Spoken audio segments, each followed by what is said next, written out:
Reconciliation, a troubled and troubling term. Dozens of Ryerson students crowded into the Oakham Lounge on Monday morning to hear a discussion about the Truth and Reconciliation Commission's calls to action.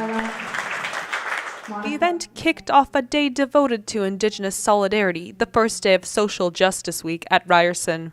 Members of Ryerson's Indigenous community spoke about the importance of education and on-campus support for Indigenous students. And me coming here, I discovered there were no support services.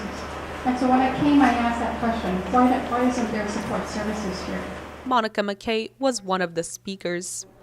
I think if you take a look at the recommendations and look at what's already happening at Ryerson, I think we have a very strong foundation to move forward as a community. The talk also focused on implementing the TRC recommendations, which many schools across Canada are already doing.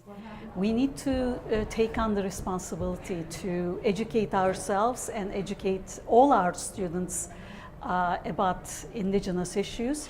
And when I say Indigenous issues, I don't mean to say that we need to focus on a number of very narrow questions just concerning Indigenous people. We need to go beyond tokenism in addressing Indigenous issues.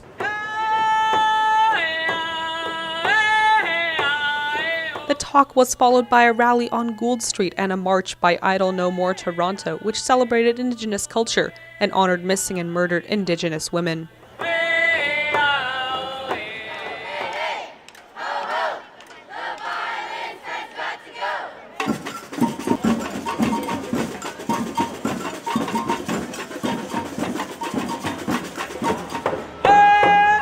Though only one day is devoted to Indigenous solidarity, Kyle Edwards says there are ways to keep supporting the Indigenous community on campus and to get educated.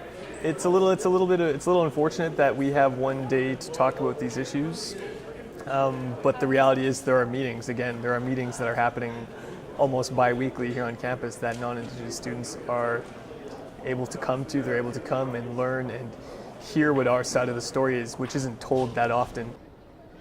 While the events for Indigenous solidarity last only a day, the issue continues to be extremely relevant on campus and beyond, and will hopefully continue to be addressed.